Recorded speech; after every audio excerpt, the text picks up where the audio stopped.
Bismillahirrahmanirrahim. Assalamualaikum warahmatullahi wabarakatuh. Perkenalkan, nama saya Siti Fatmawati Rizal dengan NIM 23040450217 kelas B Prodi BK. Di sini saya akan menjelaskan mengenai filsuf Plato. Lahir sekitar 427 SM di Athena dan wafat pada tahun sekitar 347 SM di Athena, Yunani. Adalah seorang filsuf dan matematikawan Yunani. Secara spesifik dari Athena, dilihat dari perspektif sejarah filsafat, Plato digolongkan sebagai filsuf Yunani Kuno. Ia adalah penulis Philosophical Dialogues dan pendiri dari Akademi Platonik di Athena, sekolah tingkat tinggi pertama di dunia barat. Plato diyakini sebagai seorang filsuf yang berperan besar dalam perkembangan filsafat Yunani kuno dan filsafat barat secara umum. Sumbangsi yang besar juga diberikan oleh guru Plato, yakni Socrates, dan murid Plato, yakni Aristoteles. Selain sebagai filsuf, Plato juga dikenal sebagai salah satu peletak dasar agama-agama barat dan spiritualitas. Pemikiran Plato dikembangkan menjadi Neoplatonisme oleh para pemikir seperti Plotinus dan Porphyry. Neoplatonisme memberikan pengaruh besar bagi perkembangan Kristianitas, terutama memengaruhi pemikiran para bapa gereja seperti Agustinus. Filsuf Alfred North Whitehead bahkan mengapresiasi Plato dengan mengatakan karakterisasi umum yang paling aman dari tradisi filosofis Eropa adalah bahwa tradisi ini terjadi dari serangkaian catatan kaki untuk Plato. Pemikiran Plato banyak dipengaruhi oleh Socrates. Karyanya yang paling terkenal ialah Republik, dalam bahasa Yunani Olysa atau Politeia, negeri yang di dalamnya berisi uraian garis besar pandangannya pada keadaan ideal. Dia juga menulis hukum dan banyak dialog di mana Socrates adalah peserta utama. Salah satu perumpamaan Plato yang termasyhur adalah perumpamaan tentang orang di gua. Cicero mengatakan Plato scriben est mortuus. Plato meninggal ketika sedang menulis. Ciri-ciri karya Plato yang pertama, ia bersifat Sokratis. Dalam karya-karya yang ditulis pada masa mudanya, Plato selalu menampilkan kepribadian dan karangan Sokrates sebagai topik utama karangannya. Yang kedua, berbentuk dialog. Hampir semua karya Plato ditulis dalam nada dialog.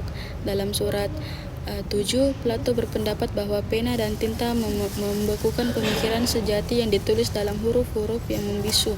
Oleh karena itu, menurutnya jika pemikiran itu perlu dituliskan, maka yang paling cocok adalah tulisan yang berbentuk dialog.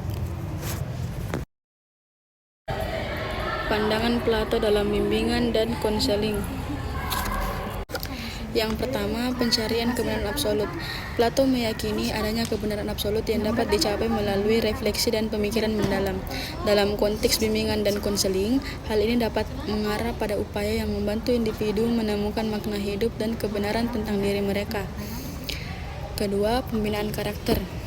Plato menyoroti pentingnya membentuk karakter yang baik melalui pendidikan. Dalam bimbingan dan konseling, ini diartikan sebagai upaya membantu individu mengembangkan nilai-nilai moral dan etika yang positif. Ketiga, pemisahan jiwa dan tubuh. Plato memisahkan jiwa dan tubuh, dengan jiwa dianggap lebih tinggi dan abadi. Dalam konteks bimbingan, pandangan ini dapat menekankan pentingnya memahami aspek-aspek psikologis dan spiritual individu dalam proses pengembangan diri. Keempat, konsep ide dan realitas. Plato memiliki konsep world of forms atau dunia ide yang menyoroti perbedaan antara ide dan realitas fisik. Dalam bimbingan ini dapat merujuk pada pemahaman bahwa individu mungkin memiliki ide-ide atau harapan yang perlu diintegrasikan dengan realitas hidup mereka. Kelima, peran pendidikan. Plato mengembangkan teori pendidikan yang menekankan pentingnya membimbing individu menuju pemahaman yang lebih dalam tentang kebenaran dan keadilan. Dalam bimbingan, pendekatan ini dapat mencerminkan peran konselor sebagai fasilitator perkembangan intelektual dan moral individu. Keenam, peran pembimbing atau konselor.